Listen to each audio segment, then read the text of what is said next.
Vous écoutez La Voix de l'Espérance, une émission qui vous apporte paix, joie, confiance et espérance.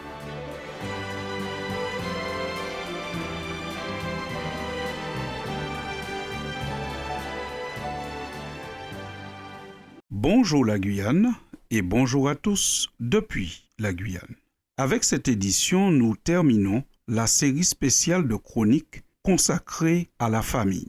Alors que la rentrée est bientôt là, nous voulons nous rappeler que le cadre familial joue un grand rôle dans la réussite scolaire et plus largement dans la réussite de sa vie. Les compétences techniques, linguistiques et autres acquises à l'école sont utiles dans presque tous les domaines de la vie, dans le quotidien, mais aussi pour envisager une profession et même pour la vie spirituelle, on a besoin des compétences que l'école a pour vocation de transmettre. En effet, lorsque Jésus parlait à ses auditeurs, il leur disait notamment dans Matthieu chapitre 15 et au verset 10, « Écoutez et comprenez, écoutez et comprenez ». Cela signifie que le Christ nous invite en tant qu'auditeur de la parole de Dieu ou lecteur de la parole de Dieu, à avoir des outils pour comprendre ce que nous écoutons ou ce que nous lisons. Il est évident que si quelqu'un possède une bonne maîtrise de la grammaire, du vocabulaire, quelques notions de géographie, ça l'aidera forcément à comprendre lorsqu'il lit la Bible mieux que celui qui n'en aurait pas. Encore dans le livre de l'Apocalypse, la Bible dit « Heureux celui qui lit et ceux qui entendent les paroles de la prophétie ». La Bible nous invite donc à lire. Chaque croyant, chaque être humain est invité à lire cette parole de Dieu. Mais vous êtes bien d'accord que même pour lire la Bible, il faut passer par l'apprentissage de la lecture et mieux vaut bien maîtriser toutes les règles de la grammaire pour mieux comprendre le texte biblique qui sera entre nos mains pour ne pas créer des religions à l'emporte-pièce. Les sociologues ont établi l'existence d'un lien fort entre la réussite scolaire et le milieu familial de l'élève. Quand un élève évolue dans un climat familial où il peut travailler dans le calme, eh bien, il est évident que cela va favoriser sa réussite. Si au contraire l'élève doit travailler dans une pièce ou dans une maison bruyante où il est constamment dérangé par des disputes autour de lui, non seulement il ne pourra pas se concentrer, mais il ne pourra pas focaliser sur les études tant son cerveau, son être intérieur sera préoccupé par la tension qui existe dans sa famille. La famille peut transmettre des normes, des valeurs de discipline, l'exemple de parents qui aiment la lecture, qui s'investissent dans la lecture, de parents qui peuvent aussi montrer l'exemple à leurs enfants en étant engagés dans un processus de formation continue, des familles où l'organisation règne, où on apprend qu'il y a un temps pour tout, il y a un temps pour chaque chose, il y a le temps de jouer et il y a le temps de réfléchir, d'étudier,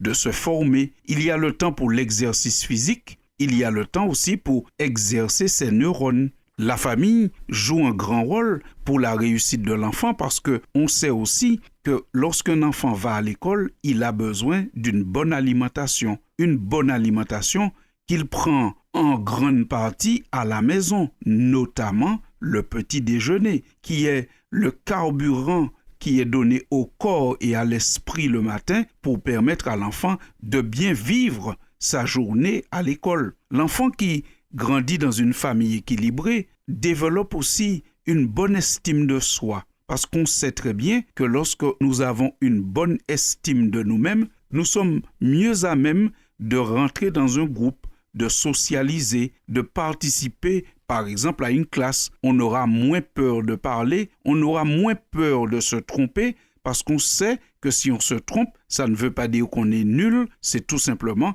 que sur une réponse on s'est trompé, mais on a de la valeur, on sait qui on est, on sait ce qu'on vaut pour d'autres, notamment pour ses parents, pour sa famille. Ça mettra l'enfant en confiance. Une famille peut aussi offrir un cadre de discussion, d'échange et de partage. Lorsque l'enfant revient de l'école, il sait qu'il trouve une oreille pour l'écouter, où il peut raconter sa journée, raconter peut-être ses échecs, ses succès, et un endroit où on va l'aider à se stabiliser. Alors s'il raconte des échecs, on lui dira que ce n'est pas le drame du siècle. Un échec sur une journée ou dans une épreuve ne veut pas dire qu'il a raté sa scolarité. On peut l'encourager. On peut aussi aider l'enfant à stabiliser lorsqu'il a des succès pour qu'il ne puisse pas être grisé par ses succès et tomber dans l'orgueil. La famille va jouer ce rôle de lui apprendre à donner au succès une place raisonnable dans sa vie pour ne pas se croire au-dessus des autres.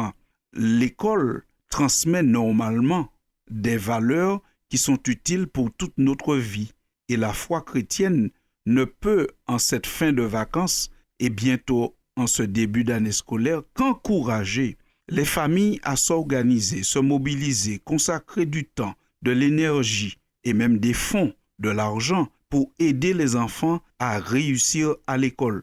Car quand bien même nous serions des chrétiens attendant avec ferveur le retour de Jésus, il n'est pas moins vrai que nous devons ici et maintenant nous investir au mieux dans la société. Rappelons-nous encore l'exemple de Moïse, ce que la Bible dit de lui. Dans le livre des Actes, au chapitre 7 et au verset 22, la Bible dit que Moïse fut instruit dans toute la sagesse des Égyptiens et il était puissant en parole et en œuvre. Fin de citation. Vous réalisez que la Bible met ici en relation une certaine force que Moïse avait et le fait qu'il avait été instruit dans toute la sagesse des Égyptiens. Ce n'était pas la seule source de la force de Moïse. Bien entendu, sa relation avec Dieu, sa soumission à Dieu était un élément important de sa force. Mais le fait qu'il avait une instruction dans les sciences, certainement dans la géométrie, nous savons que les Égyptiens maîtrisaient cet art, qu'il avait appris certainement à s'exprimer, il avait appris à organiser sa pensée. Cela lui a été très utile pour travailler comme adjoint du Seigneur. Par conséquent, chers auditeurs, toute l'équipe de La Voix de l'Espérance s'associe pour souhaiter à chaque enfant, chaque étudiant, chaque élève une bonne année scolaire avec un peu d'anticipation. Que Dieu bénisse chaque famille et que Dieu bénisse chaque élève, chaque étudiant et donne à chacun sagesse et intelligence et une bonne santé pour que l'année scolaire 2023-2024 soit une réussite. À très bientôt, chers auditeurs, et merci pour votre écoute et votre attention pendant ces 2 mois où nous avons parlé de la famille. À la croisée des chemins, il nous faut faire un choix. Le grand amour de Jésus-Christ. Instruis l'enfant dès son jeune âge. Parle-lui du Dieu d'amour, parle-lui de Jésus.